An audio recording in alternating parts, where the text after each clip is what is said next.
Login failed on Cryptocom Fix. You open your Cryptocom app, ready to check your balance or make a trade, and suddenly login failed. It's one of the most frustrating messages to see, but the good news is that it's usually quick to fix. Let's break down the exact steps to solve it.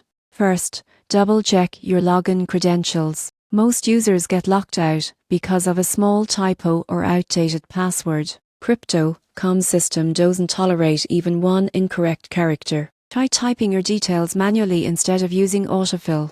If you've changed your password recently, make sure your saved data isn't using the old one. Next, take a look at your internet connection. Cryptocom requires a stable and secure network. If you're using a VPN, public Wi-Fi or proxy, the login may fail for security reasons. Disable your VPN and switch to a private network before trying again. If you use two-factor authentication, the issue could be your code.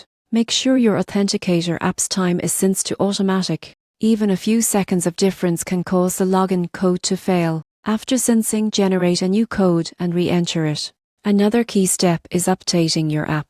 Outdated versions of Cryptocom often cause login bugs after new updates roll out. Visit your app store, download the latest version, and restart your device before trying again. Still not working? Clear your app cache. On most devices, you can do this from your app settings. Removing old temporary data can instantly resolve login errors caused by corrupted files. Occasionally, Cryptocom experiences server maintenance or outages. When that happens, all logins are temporarily unavailable, but are usually back online within an hour or two. Most people think a login fail means their account was hacked, but in reality, it's almost always a technical issue. Once you've followed these steps, you'll likely regain access fast. To avoid future problems, always keep your app updated and enable push notifications for maintenance alerts. That way, you'll stay connected to your Cryptocom account without interruption.